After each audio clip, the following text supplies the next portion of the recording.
Today's gospel reading would have been well served by a certain television trope. You know how when you turn on a drama and the first thing you see is previously on Lost or whatever. And so today, previously on Jesus' journey to the cross. The curated highlights of previous episodes to set us up for today, for today's gospel reading, would have ended with Jesus directing his disciples' focus to the child in his arms. Look here, he'd say, don't take your eyes off this little one. When we hear John address Jesus as teacher in the opening of today's gospel reading, it seems like the little one has disappeared. You didn't hear them, right? You didn't see them in Jesus' arms as he spoke. It's hard to tell we're in the middle of a conversation, in the middle of a house gathering in Capernaum.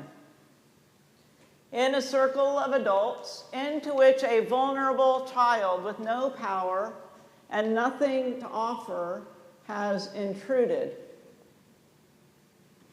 From the moment the disciples head with Jesus through Galilee in verse 30, you'll note in your bulletin that we started at verse 38, so back a few. From the moments the disciples head with Jesus through Galilee in verse 30, until Jesus' admonition, have salt in yourselves and be at peace with one another, verse 50, that was in your reading today. We are to keep our focus on the way Jesus' passion incarnates God's pity and mercy for all those with no power and nothing to offer. We are to keep our eyes on the little ones. The whole episode offers guidance for the church as the body enlivened and commissioned by the one who taught and was betrayed, suffered, died on the cross, and rose again for the life of the world and for our salvation.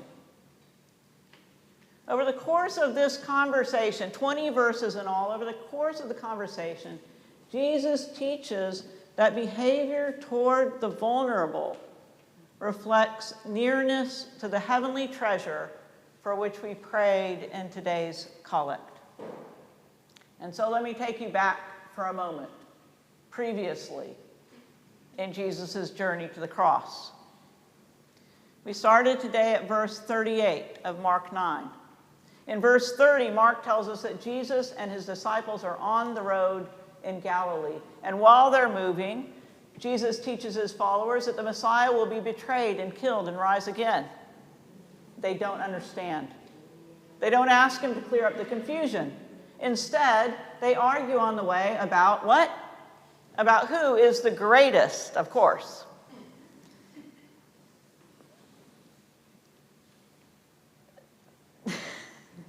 The disciples with Jesus walk into Capernaum and into a house. And there, at verse 37, Jesus pulls aside the 12 out of the rest of the disciples, pulls aside the 12, and continues teaching them. And this is what Mark says.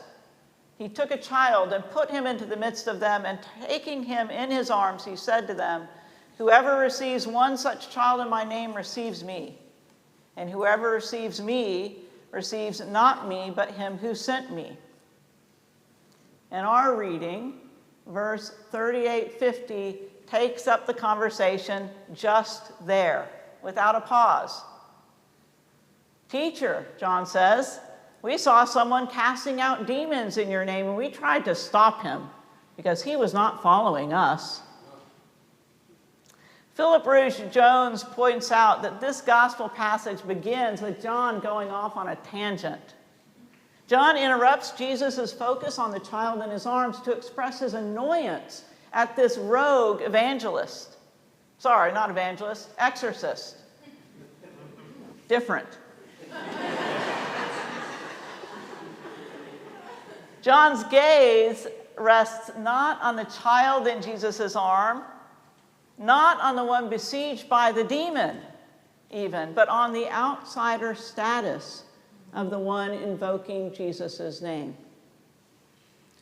Speaking for the disciples and for segments of the church in the days when Mark wrote his gospel, John objects to an outsider calling on the power of Jesus' name. Now, in the conversation, once again, Jesus redirects his disciples' attention to see the act and extend grace to the actor, just as Jesus does. He tells John and the disciples not to stop the outsider, for he says, "No one who does a mighty work in my name will be able soon afterward to speak evil of me. For the one who is not against us is for us." In his mighty work, you see, the exorcist attends to the vulnerable, to the one who is plagued by the demon. Remember, look here. Don't take your eyes off the little one. Who's the little one in the story but the one who's plagued by the demon? A little one has been relieved.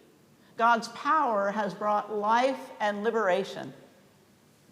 The one who is not against us, Jesus says, is for us. In these words, Jesus gives the church a lens through which to assess those outside the church, not by whether they conform to our doctrine or act with our permission, but as C. Clifton Black writes, by whether the action, bold or modest, genuinely conforms to Jesus' character. Jesus deepens his point by putting his followers in the place of the child in his arms and the one liberated by the exorcist. "For truly I tell you," Jesus says, whoever gives you, my disciples, a cup of cold water to drink because you bear the name of Christ, will by no means lose the reward." The outsider who relieved the suffering by exorcising a demon, or the outsider who hands out water to Jesus' thirsty followers, will inherit heavenly treasure. This might sound scandalous. I don't know. Probably not here. Right? The outsider, Jesus says, will not lose his reward. The outsider, Jesus says, is with us. Remember? Look here. Don't take your eyes off of this little child in Jesus' arms. The well-being of the little one, the one needing to be served through God's love and compassion, rises and falls upon the behavior of those who have power in the world and in the church.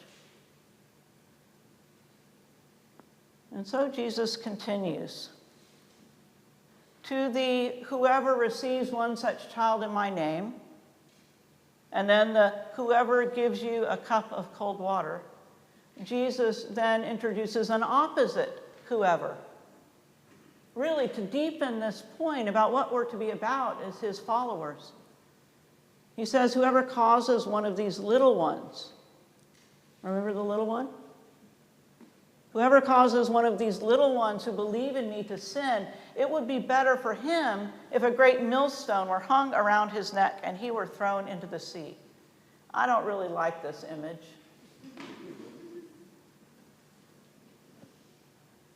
But Jesus is making his point, right? It's not just that we're to do good and to relieve suffering. It's that when we do things that cause harm or threaten their belief, that we're responsible for that too. Admonitions to cut off whatever part of the body causes sin should be read as an extension of that pronouncement and as a call to the church about what we tolerate in our midst. Jesus continues to insist that the church keep her eyes on the little one, remembering the fullness of life Jesus promises. Whether the stumbling block causes the little one to sin, or is a sin that pushes a little one, a vulnerable person, off the path of discipleship, the church, as Christ's body, must address it either way. Now, the disciples in this gospel story, in this extended conversation, have already been constructing stumbling blocks, haven't they? Perhaps the biggest stumbling block is suggesting through word or action that some are not worthy of God's attention, like John shifting the conversation from the little one to the annoying exorcist. That some are not worthy of God's pity and mercy, like the one who happens to encounter the exorcist who's outsider instead of the disciples who are insiders, right? When we suggest that they're not worthy of the care that they can get from those around them, that's a stumbling block in their way. It's what happens when Jesus' followers focus more on which one of them is greatest, rather than on the ones they are serving in Christ's name and with whom they are sharing Christ's love. You see, the church is to be a body aware of our tendency to cause stumbling, our propensity to interfere with people's movement toward healing and life, toward liberation and salvation and heavenly treasure. Some years ago, I was in the Diocese of Dallas, and I believe Chuck was still there, when a resolution came before our diocese to call upon the U.S. government to spend money that had been budgeted to relieve the AIDS epidemic in Africa. You follow? Lots of money was budgeted in the about 2009, 2008, 2009. It was budgeted but not being spent. And so there was a resolution calling upon the government. You know, the church does this. We try and tell people what to do. And when the resolution came up for a vote, a person stood and asked, by whom was this resolution sponsored? And when it was revealed that the resolution was sponsored by what you might call some of the more liberal congregations in the diocese, the resolution was roundly defeated. Sometimes even the church creates stumbling blocks, interfering with the care of the little one, the one without power, the one who has nothing to offer. The church is to be a body aware of our tendency to cause stumbling and to make straight the path toward God's relief and promises. In today's gospel, Jesus tells his disciples that they are to keep their eyes on the little one and to make ways for suffering for all those little ones to be relieved. Now, the TV trope, that is the previously on, has a cousin, right? The cousin is next time on. It's not always done straight. So Arrested Development is a show some of you may once have seen. And in Arrested Development, every episode had a next time on, except none of the things that were shown in next time on Arrested Development actually ever happened in subsequent episodes. I imagine in the gospel, if you wrote a next time on for this story, the next time John would come to Jesus and say, "We saw a man exorcising demons in your name. And even though he's not with us, we went and told him that he was going to receive heavenly treasure for his compassion and generosity. The only problem with that is that in Mark's gospel, the disciples never really get it. And so perhaps instead, we could have next time on St. David's. Because right now, St. David's is generously reaching out and making a difference in all kinds of people's lives, serving those who are poor in body or in spirit, being present with people who are in transition from a difficult life perhaps to a more secure life, standing up for a welcome for all people, regardless of who they are or what they are or who they love or what they've done in some previous life, right? And so what's next for St. David's? I saw on your window, and I've never got the name of it, but I saw on your window in Sanders Hall that you all have written down some things about what's next. And I pray that in all those things that you do, that you never look away from the little one in Jesus' arms. Remember that you first were that little one, and that God showed mercy and pity to you so that you might share spiritual treasure and human treasure with all those whom you meet. Amen.